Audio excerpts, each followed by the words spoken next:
Good morning, Forest. I'm Jackson. And I'm Reagan. And today's date is Wednesday, September 2nd, and on today's show, we're going to take a look at how our community is staying safe and preventing the spread of COVID-19. Speaking of our community, one of the busiest hotspots in Ocala is Chick-fil-A. Yeah, every time I go, there's always a really long line, but they get through it quickly.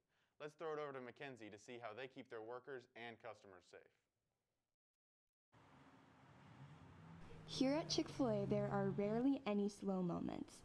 As one of the most popular fast food restaurants, they have to constantly be moving and adapting to CDC guidelines. What's up, Wildcats? This is Mackenzie Williams reporting from the Chick-fil-A on 200 in Ocala. We're going to take a closer look how this restaurant has adapted and made the best out of this pandemic. My name is Drake Giuliano. I'm one of our training leaders here at Chick-fil-A Ocala, so I'm responsible for training all the new people and really just showing the Chick-fil-A way and how we do everything here. I really think Chick-fil-A is set apart from our establishments because of just the community of people that we have. All the regulars we have that come through, they really appreciate what we do. All of our team members really have a servant leadership heart, and it's just a really special community that I don't think you get at many other places. When you come through the drive-thru, instead of us just handing you the food, you're going to see us holding black bins. We're doing that way we can kind of try to avoid the hand-to-hand contact. We're doing that to keep our guest safety a big priority. Some other safety procedures are when employees go on their break. They sit at a table by themselves to social distance. When they are off their break, they wipe down the table and chair they sat at for the next person. This has been Mackenzie Williams reporting for WCAT News. Sophomores, juniors, and seniors, make sure to start bringing back textbooks as well as wearing your IDs from last year. In activities, you can purchase your FHS gear, including Forest hoodies, t-shirts, and quarter zips. You can also pick up an officer application in activities, and they're due on Thursday. If you're interested in trying out for the dance team, tryouts are September 8th through September 10th. See Miss Rose in room 148. Let's pass it over to Coralie with our sports for today. Good morning, Forest. I'm Coralie with your sports news for today. After coming back from a long break, our sports teams are getting ready for a big season. Cross country's first race is this Saturday at Horse Park starting at 7. If you're interested in joining cross country, you can see Ms. Stelk in the front office. That's all the sports news I have for you today. Once again, I'm Cora. Now back over to our anchors. Thanks, Coralie. It's amazing being back in school, but we have to remember and follow all of our new safety rules and procedures. Before we were back in school, CAT Crew held their annual freshman orientation with some changes to their new plan of action.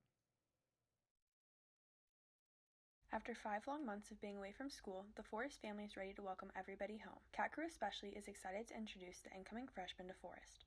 While the transition from middle to high school isn't always the easiest, that's what Cat Crew is here to help with. Cat Crew is a group of leaders here to help freshmen into high school the easiest way possible. 2020 has come with many of its own challenges, including the ongoing COVID-19 pandemic.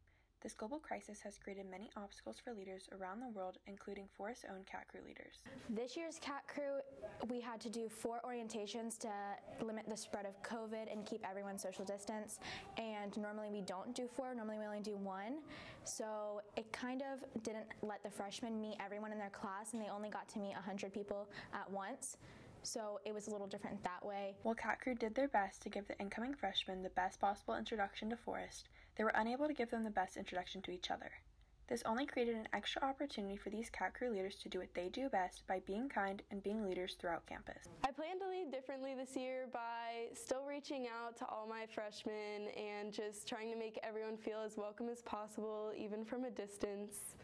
I think the most important part about Cat Crew is the emotional connection and trying to make as many friends as possible.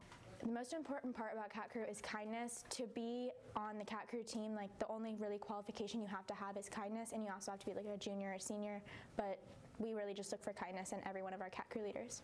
These leaders are not only passionate about their love for Forest, but share a passion for building relationships like the leaders before them. When I was a freshman, I did not know anyone. I came from Fort King, and so not many of my friends came to Forest. They all went to Vanguard. Meeting Cat Crew and meeting my Cat Crew leader, it like really helped me make friends and be a part of like a community. These leaders hope that their kindness and leadership go beyond just one afternoon at orientation and are always a smiling face around campus. For WCAT, this has been Ashley Glenn reporting.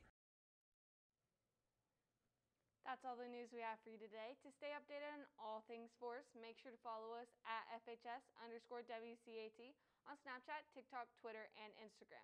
And be sure to subscribe to our YouTube channel. Once again, I'm Jackson. And I'm Reagan. Have a great day, Forrest. And like always, Go Cats!